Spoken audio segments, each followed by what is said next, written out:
사도 바울은 지금 하나님의 뜻을 따라서 고린도 교회 교인들에게 하나님의 뜻을 전하는 중입니다. 13장에서는 사랑에 대해서 강조했고 14장에서는 특별히 방언과 예언에 대하여 강조하고 있습니다. 자, 이거는 단순히 당시로는 고린도 교회 교인들을 위한 거지만은 거기에 국한된 것이 아니라 이 땅에 주님 재림하실 때까지 이 땅의 모든 하나님의 백성들에게 주신 말씀인 줄 아시기 바랍니다. 우리 시간에 살피며 깨달을 수 있는 거 이겁니다. 은사인데 은사. 은사라고 하는 것은 선물이라는 뜻입니다. 은사, 선물이라는 뜻인데 하나님 주신 은사라는 것은 하나님 우리에게 주신 선물이라는 뜻이거든요. 이 선물은 받은 걸로 끝이면 안 됩니다. 여러분 중에서 나는 은사 받았는데 쓰지 않고 있다면 아무 의미 없습니다. 은사를 주신 하나님께서는 가지고 있으라고 주신 걸까요? 쓰라고 주신 걸까요? 물어보는 말이에요. 쓰라고 주신 거니까 나는 그 은사를 제대로 하나님 뜻을 따라 제대로 사용해야 하고 있는가 한번 살피시는 시간 되시기 바랍니다. 첫째, 하나님께서 주시는 방언이나 예언은 이런 의미를 가지고 있다. 의미를 한번 살펴보겠습니다. 1절부터 19절까지입니다. 고린도전서 14장 1절 19절까지 이 말씀을 교독합시다. 제가 먼저 씁니다. 사랑을 추구하며 신령한 것들을 사모하되 특별히 예언을 하려고 하라.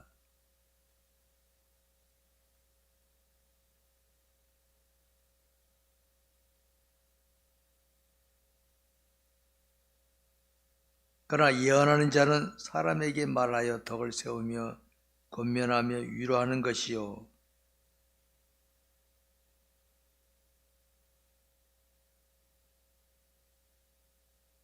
나는 너희가 다 방언 말하기를 원하나 특별히 예언하기를 원하노라.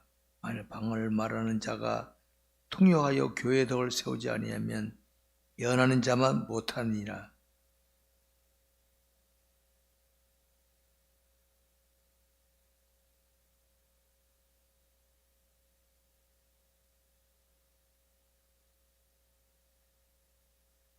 혹 필이나 검은고와 같이 생명 없는 것이 소리를 낼 때에 그 음의 분별을 나타내지 아니하면 필이 부는 것인지 검은고 타는 것인지 어찌 알게 되리요.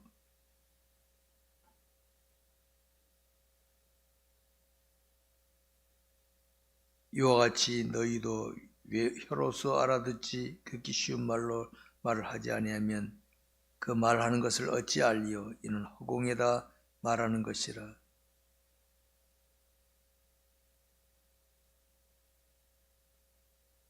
그러므로 내가 그 소리의 뜻을 알지 못하면 내가 말하는 자에게 외국인이 되고 말하는 자도 내게 외국인이 되리니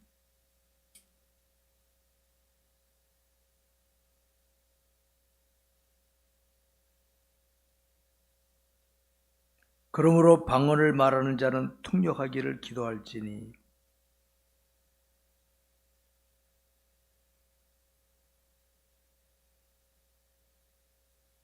그러면 어떻게 할까? 내가 영으로 기도하고 또 마음으로 기도하며 내가 영으로 찬송하고 또 마음으로 찬송하리라.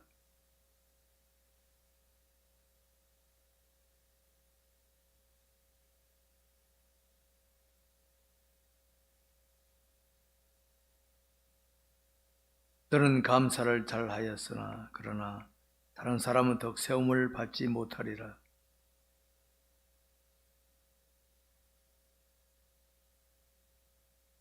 다 같이 그러나 교회에서 네가 남을 가르치기 위하여 깨달은 마음으로 5마디 말을 하는 것이 1만마디 방언으로 말하는 것보다 나으니라. 아멘. 자, 방언과 예언입니다. 방언은 하나님께 하는 거고 예언은 사람에게 하는 겁니다.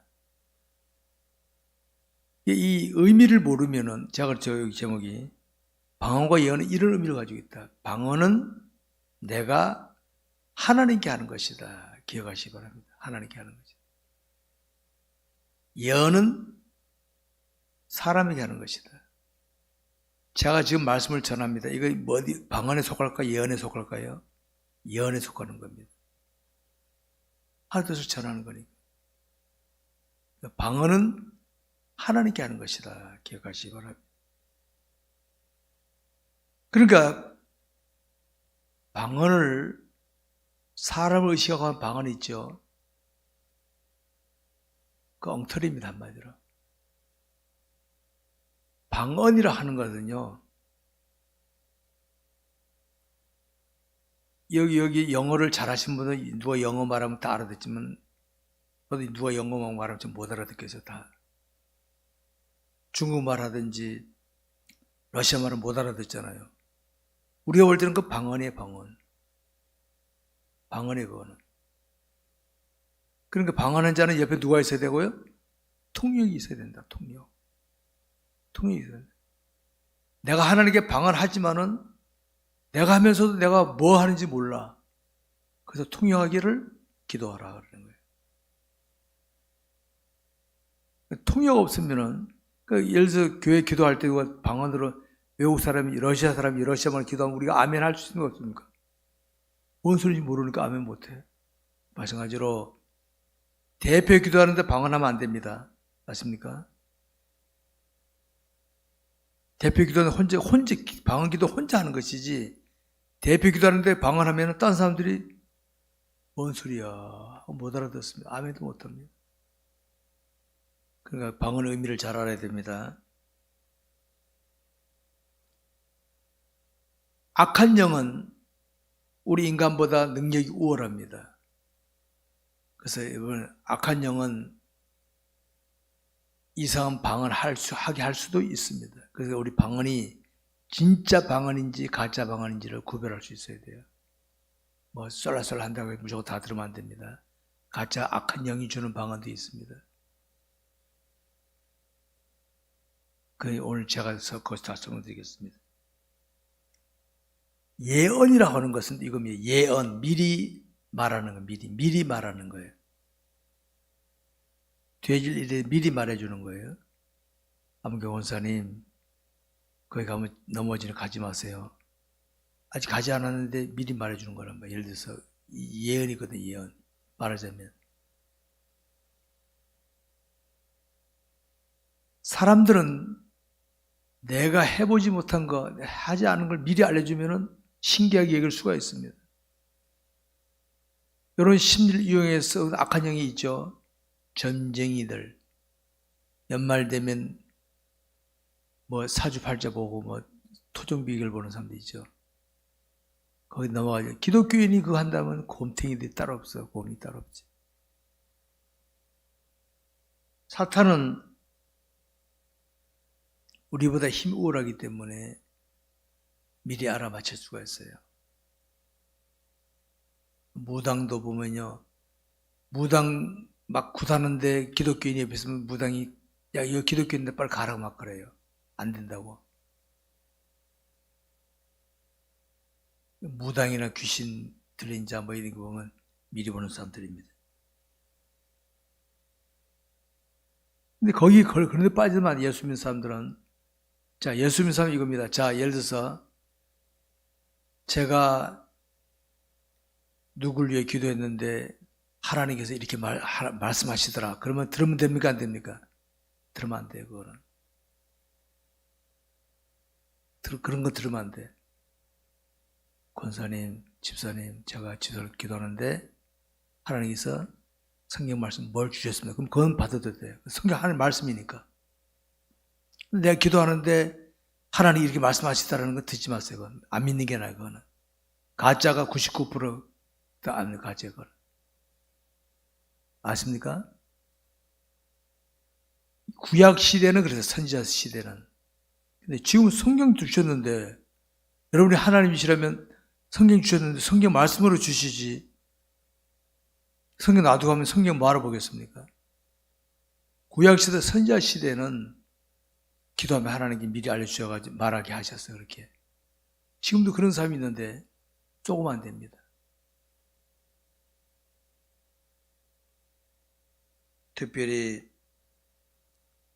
여러분들의 목회자가 이렇게 저는 이 강단에 전선에 누가 서든 간에 말씀을 전할 때 저는 딱 듣습니다. 왜? 하나님께서 세우신 자다. 그래야지, 난 목사니까. 한 번도 그런 적 없습니다, 저는.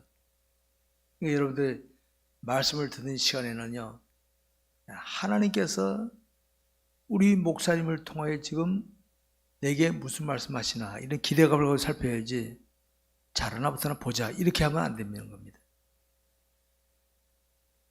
또 방언은 이겁니다. 방언은 덕을 세우지 못하면 하지 마라. 덕을 세우지 못하면. 자기 드러내려고 방언하는 거 엉터리입니다. 자기 드러내려고. 어느 사람이 방언을 하겠습니다. 대단해 보이죠. 근데 저 사람 물어봐서 뭐라고 기도해서 몰라 나도 몰라. 덕이 하나도 안 되는 거예요. 방언 덕이 안 되면 하지 말라. 덕이 안 되면. 그걸 꼭 말하고 있습니다.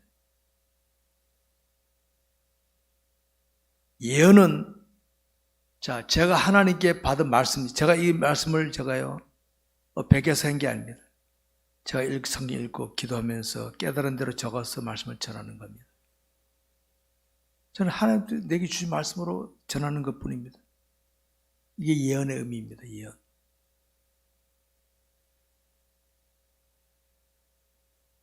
두 번째로 지혜는 장성한 자가 되라 하는 거 20절부터 25절까지입니다. 20절부터. 제가 먼저 읽습니다. 형제들아, 지혜는 아이가 되지 말고 악에는 어린아이가 되라. 지혜는 장성한 사람이 되라.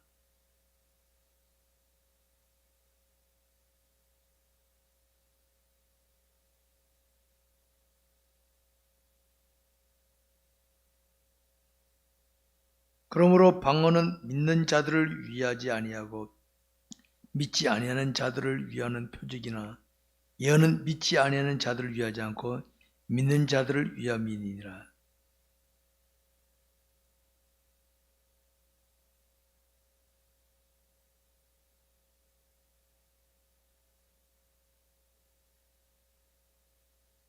그러나 다 예언을 하면 믿지 아니하는 자들이나 알지 못하는 자들이 들어와서 모든 사람에게 책망을 들으며 모든 사람에게 판단을 받고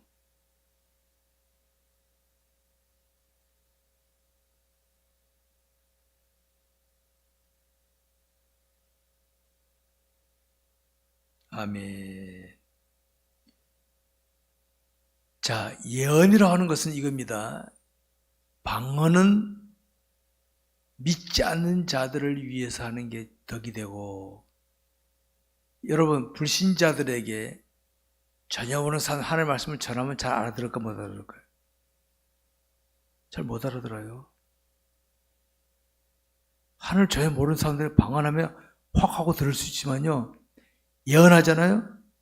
뭔 소리를 저거 하고 이상하게 쳐다볼 수 있습니다. 예언은 믿는 자들을 위하고 방언은 믿지 않는 자들을 위한 것이다. 기억하시기 바랍니다.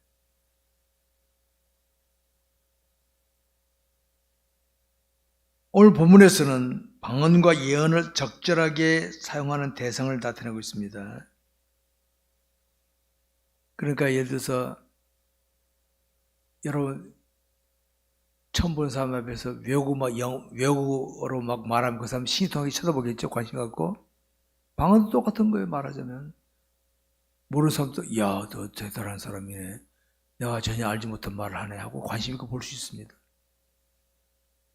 근데 그런 사람들 앞에서 예언을 말하면요, 못 알아듣다. 그들에게는 성경 말씀을 가르치는 것보다는 내가 깨달은 것만 딱 전해버리고 끝내요. 깨달은 것만. 불신자들에게. 오늘 이 예언의 말씀은 불신자들이라면 이런 말을 못 전합니다. 불신자들이라면. 믿는 자들이기 때문에 이런 말씀은 여러분들이 소화를 되지만은 불신자들한테는 뭔 소리래 이러고 앉아있는 거예요. 눈만 깜빡거리고 앉아있는 거예요. 그걸 분명히 하시기 바랍니다. 그래서 보면 자신이 지혜는 장성한 자가 되고 되게 힘쓰며 믿음 생활을 해야 된다. 지혜. 여호와를 경외하는 것이 지혜의 근본이라고 그랬잖아요. 그러니까 하나님을 매일 잘 신앙하고 그러면 지혜가 장성하게 발전할 수 있다. 성숙할 수 있다. 원리가 간단합니다. 근데 말씀 하나님 경외하지 않고 내 멋대로 하면서 지혜 주시옵소서 백날 기도해 보십시오. 하나님 끄떡도 안 하십니다. 지혜는 장성한 자가 되어야 하는 것을 생각해 보시기 바랍니다.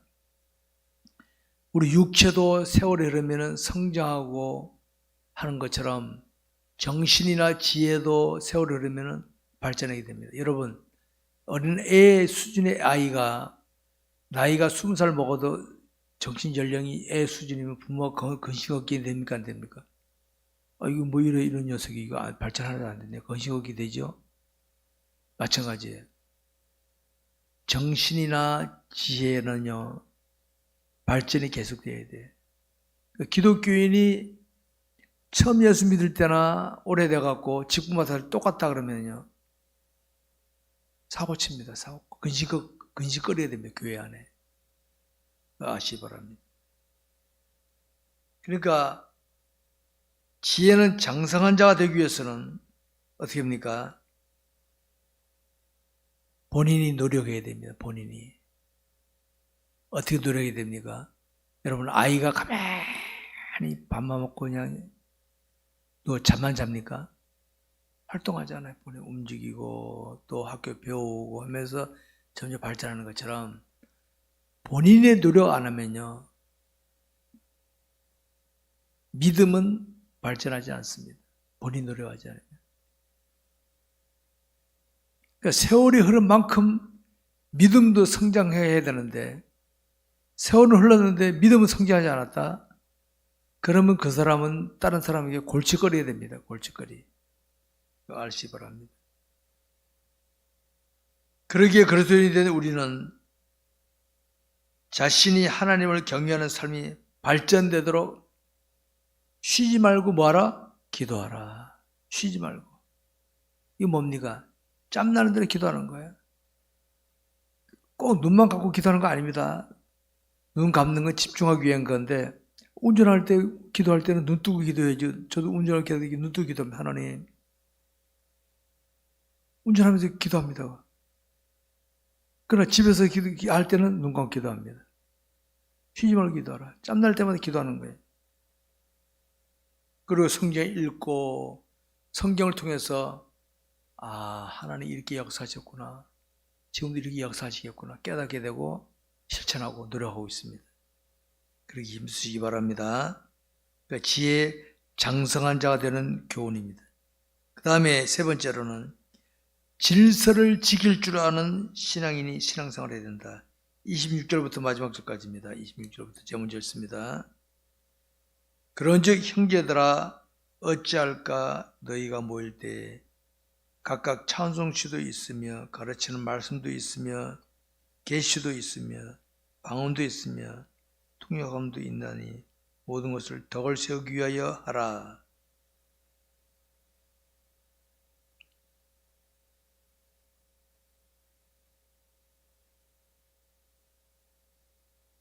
만일 통역하는 자가 없으면 교회에서 잠잠하고 자기와 하나님께 말할 것이요.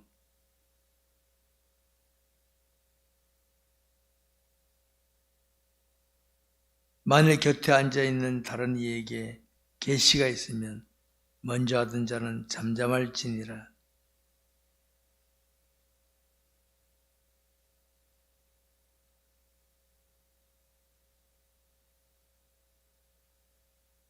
예언하는 자들의 영은 예언하는 자들에게 제재를 받나니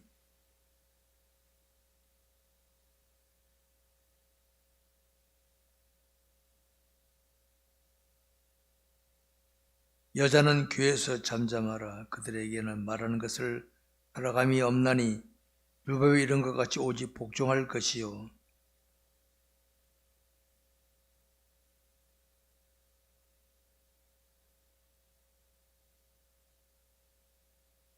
하나님의 말씀이 너희로부터 난 것이냐 또는 너희에게만 임한 것이냐.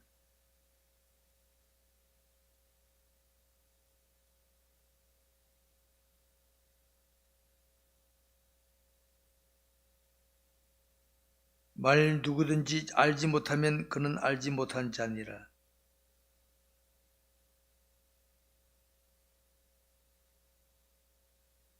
다 같이 모든 것을 품위 있게 하고 질서 있게 하라. 아멘. 질서를 지킬 줄 아는 신앙생활 해야 된다. 질서. 저도 이 질서를 굉장히 강조하는 목사입니다. 하나님은 질서의 하나님이신 무질서의 하나님이 아니시다. 자, 여러분, 깜깜한 밤에는 모르니까 부딪힐 수도 있고 앞에 뭐가 있는지 모르는 걸려 넘어질 수도 있잖아요. 밝은 대낮에는 어떻습니까? 보니까 부딪히지도 덜하고 할 수 있지 않습니까?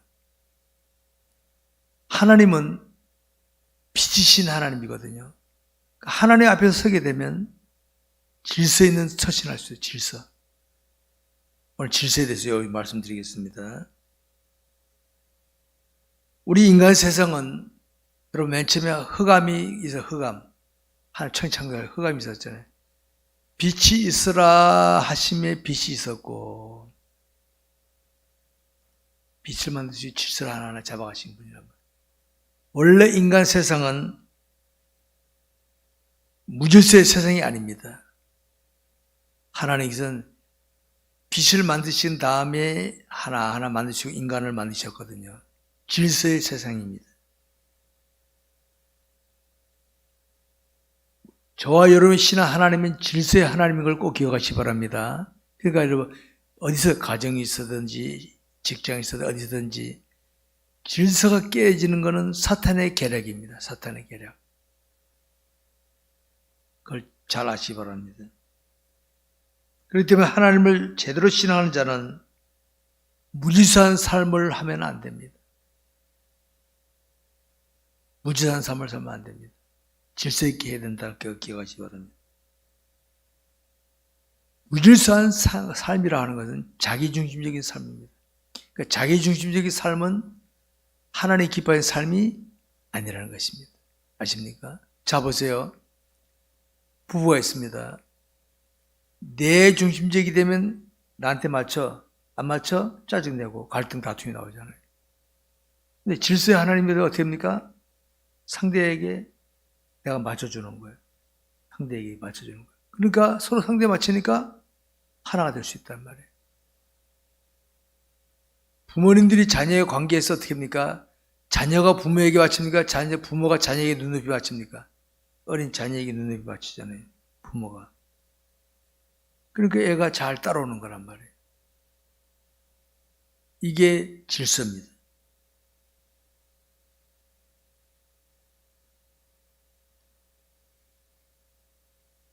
사람도 성장할 때는요, 부모가 리더하고 따라오지만은 좀 크면은 지가 이제 내가 나오시죠. 내가. 사춘기 때입니다. 그러면 부모가 갈등하면 나오죠. 바로 그겁니다. 내가 고집되면 무질서입니다. 내가 고집되면. 우리 그리스도인은 신앙생활에서 자기중심적으로 하는 것은 아주 위험한 겁니다. 제가 목사일지라도 내 중심적인 생활을 고집하게 되면요, 이 목회 현장을 내 마음대로 막 하려고 하면 내 의도대로만. 내가 나오면 어떡합니까? 장로님들, 안수사, 권사님들 자기 생각이 나오니까 갈등, 다툼이 나오는 거예요. 내가 하나님께 맞추면 어떡합니까? 다 하나님께 맞추니까 나갈 수 있다 이 말이에요. 이게 질서입니다.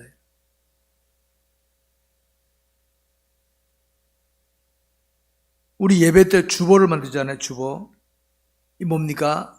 오늘 예배는 이런 순서대로 진행되었구나. 아니까 딱딱하지. 내가 만약에 자, 뭐 합시다. 내 말 들어버리면 여러분들은 집중이 안 되겠죠? 이것도 하나의 질서를 위한 거예요. 질서를 위한 거예요. 방언할 때도 마찬가지예요. 방언할 때 방을 하는데 둘이 하는데 내가 할래 네가 할래 막 그러면 싸우면 되잖아요. 그러면 먼저 통역 세워가지고 하고 질서 있게 하는 거. 이게 바로 하나님이 원하시는 질서의 원리입니다. 오늘 보는 게 여자는 일체 잠자라 이 말이 무슨 뜻이냐? 어떤 사람이 이걸 가지고 여자는 입도 볶아서하지 말라는데 그건 잘못해서 하는 거예요. 그거는 교회 직분자를 여자들 뭐하러 세웁니까? 여자 교회 3분의 2가 여잔데 그럼 어떻게 생각하세요? 질서입니다. 이것도 질서.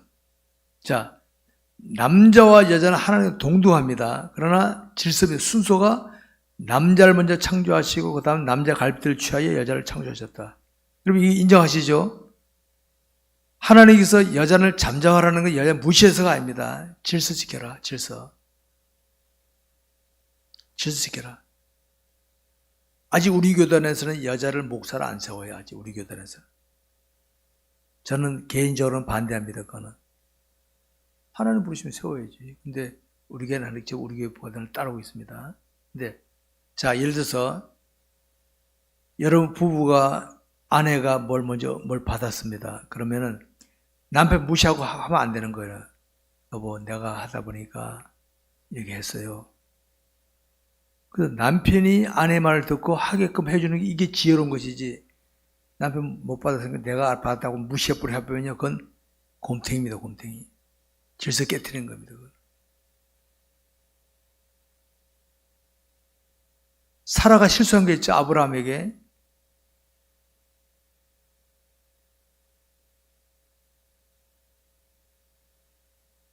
자기가 그거를 남편에게 말해야 되는데 말 안 하고 혼자 하다가 사고 쳤잖아요. 질서 깨트린 거죠. 이게.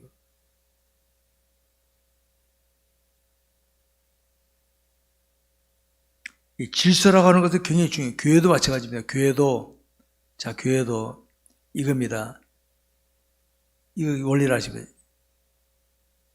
장로님은 교인의 대표고 목사는 교회의 대표입니다. 아십니까? 그러니까 세운 장로님, 목사님을 내가 우습게 대하면은 내가 내 가정의 부모를 무시하는 거예요. 비록 내 부모가 옛날에 부모님들은 못 배웠잖아요. 나는 박사인데 부모는 초등학교밖에 안 나왔어. 무시합니까? 안 그래. 그건 못된 자식이거든. 배운 건 나보다 못하지. 우리 내 부모 나를 키워주 이렇게 키워준 부모님이다. 이해해주면은 자식도 더 드러나는 거란 말이에요. 이 질서인데 우리는 내가 가진 것만 자랑하고 무시하고 이거는 질서 깨어지는 거다. 이 원리를 아시기 바랍니다.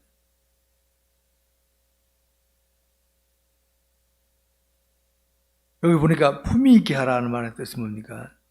품위 있게 하라. 가치 있게. 무게 있게 하라. 가치 있게 하라. 품위 있게 하라. 제가 그러죠. 그런 답게 처신해야 된다. 그런 답게. 자, 불신자들은요, 이런 게 있습니다. 우선 기독교인 신뢰를 이러더라도 나름대로 기대를 가지고 있습니다. 예를 들어서 기독교인들 신뢰를 안 하지만은 기독교인이 잘하잖아. 오, 역시 다르구나. 이 말 나오는데 그러면 그럴 줄 알았어. 이렇게 나옵니다. 불신자들은 기독교인에 대해서 기대감을 가지고 있습니다. 기대감을. 그러니까 그리스도인답게 해야지. 내 이익을 위해 내 만족을 위해 해버리면요 안 되는 겁니다. 그거는 무게 있게 가치 있게 하는 거예요. 그게 바로 품 있게 하는 것입니다. 특별히 우리 인간관계에서 자신이 상대하는 자를 여호와시고 빌립보 2장 3절인가 보면 이래요. 아무 일이든지 다툼이나 허용으로 하지 말고 자기보다 남을 낫게 여기라. 내가 상대하는 사람 서로 내 마음에 안 드는 사람일지라도 하나님께 이 사람은 내게 또 주셨다. 귀하게 예호하는 이런 마음에서 가져보시기 바랍니다. 이게 질서를 지키는 겁니다.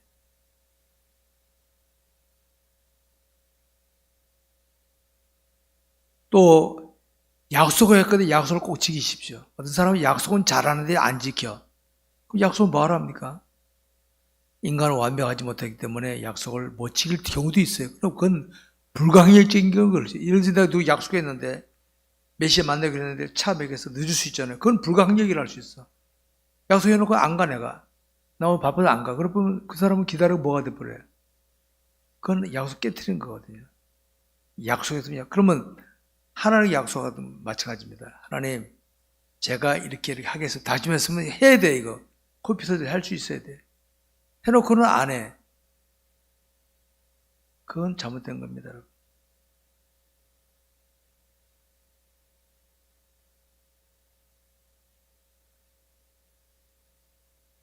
또 자신의 생각대로 남들이 다 바라지만 나도 모르고 자기 마음대로 해버린다. 그것도 잘못된 겁니다. 다 이기적인 거지.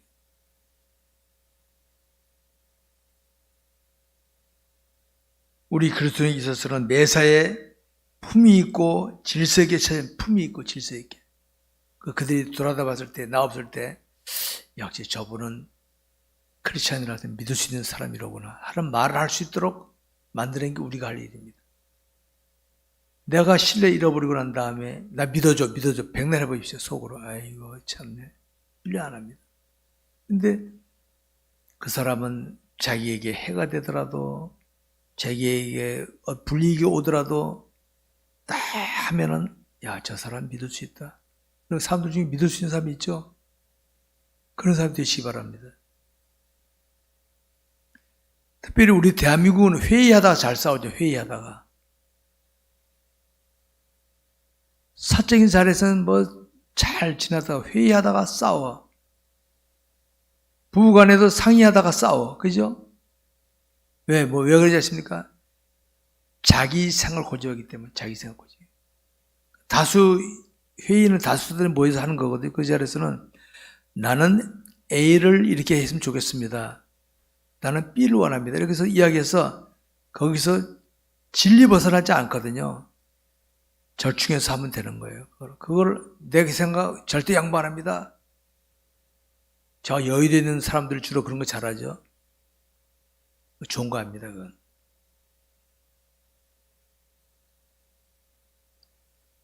그리고 나는 정확히 알고 있는 저 사람이 모르고 잘못 말하고 있잖아요. 함부로 구박하면 안 돼요. 그거를 구박하면 나는 아는데 저 사람 모르고 있구나. 그러면은 그 사람에게 그거는 잘못 알고 계신 겁니다. 예를 갖춰서 이거는 이렇게 해서 설명해서 그 사람 해야지 바보같이 그것도 몰라 바보같이 이런 식으로 해버리면요. 그건 잘못된 인격입니다. 그거는. 상당히 예우할 줄 알아야 되겠습니다. 질서 지키는 하나의 기본입니다. 지금 14장에서 하나님께서는 사도 바울을 통해서 나타낸 뜻을 우리 마음에 새겨야 되겠습니다. 방언이나 예언은 하나님께 주신 은사입니다. 은사를 주신 목적은 그걸 잘 사용하게 하기 위한 겁니다. 은사 주시는 거는. 자, 나에게 A라는 은사를 주셨습니다. 그걸 가지고 잘 사용해서 하나님의 영광을 드러내려 했는데 그거 가지고 하면 자기 드러내고 싸움했다. 그러면 하나님 기뻐하시고 아니 기뻐해요. 저거 나 드러냈더니 지 드러내다가 싸움짓 하고 있네 저거. 그건 아니에요. 하나님 내게 지식을 주시든지 재력을 주시든지 권력을 주시든지 뭘 주셨다 합시다.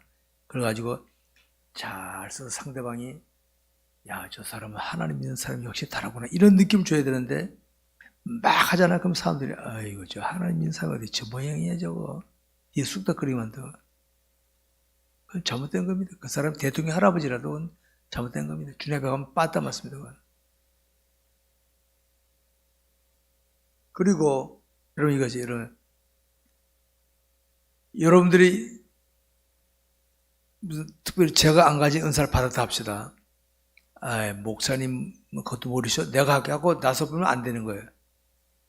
개인적으로 목사님 저는 하나님 이런 은사를 주셨습니다 하고 나한테는 말할 수 있어도 여러 교인들이 있는 데서는 나를 드러내려고 저 권사 김권사 김장로 누구 뭐 아무도 아니야 목사님 아무도 아니야 하고 해버리면 질서 깨트리는 겁니다. 사탄에게 이용당하는 겁니다. 아십니까? 이렇게 우리는 질서를 유지하기를 힘써야 되겠습니다.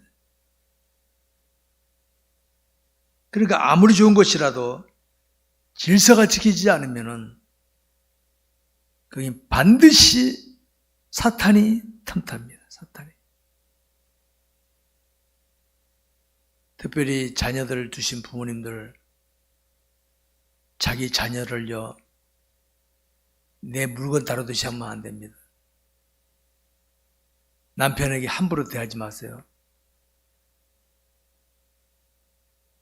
예를 갖춰서 질서 있게 됩니다. 애를 야단치더라도, 야, 그건 말이야, 이렇게 해서 이건 아닌 것 같아. 그러지 마라. 이렇게 해야지. 바보같이 막 예비 닮아가지고 그것도 못하고 이런 식으로 인격 모독하는 거니까 그건 자녀 교육이 아주 나쁜 겁니다. 그러면 안 되는 거예요. 사도 바울은 지금 질서 지키는 것을 명령적으로 하고 있어요. 질서 지켜라. 질서 지켜라. 지금 우리 사회 보십시오. 질서가 있습니까? 질서 무너졌어 지금. 믿는 놈이 막 하려고 여기서 이거 안 해, 이건 안 해. 사회 법이 있고 법이라는 건 질서를 위한 건데 법도 무시하고 힘 있다고 막 밀어붙이는 건 잘못된 겁니다.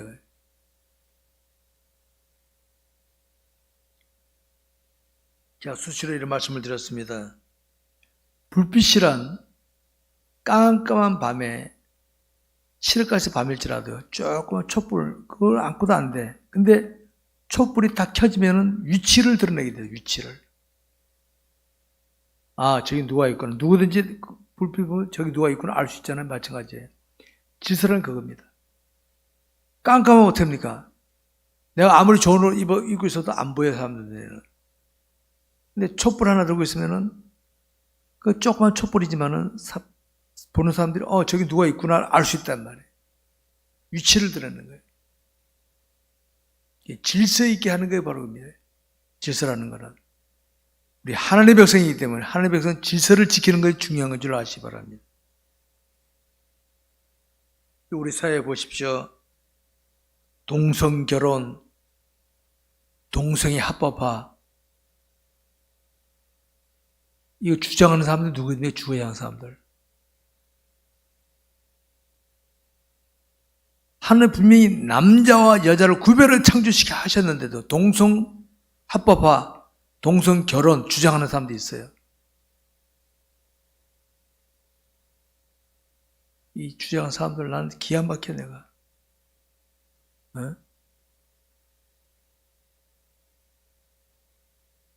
저는 만약에 이거 미리 말씀드립니다. 우리 교회 만약에 동성애자가 와서 나 이 교회 등록할 테니까 동생 허락해 주시오. 그러면 저는 거부할 겁니다. 안 받습니다. 맞습니다, 저는. 교회를 쓰레기통에 만들 필요 있습니까?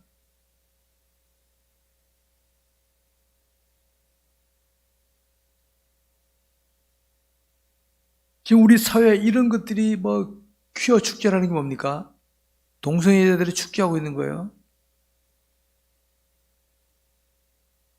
이거 사회가 지금, 근데 기독교인들이 맥을 못 치고 있잖아요, 기독교인들이. 교회가 교회다운 역할을 못하니까, 기독교인이 기독교다운 못하는 거 이런 것들이 막 드러나고 있는 거예요, 지금 현재. 우리 대한민국 역사를 보게 되면요. 해방 지나고 나서 우향, 좌향 나왔어요. 싸워서 갈등 되게 심했어요. 우리 학교 배웠잖아요. 2017년도 박근혜 대통령 탄핵시키고 나서 좌우로 또 그때부터 싸움이 나오고 좌우로 나온 거예요.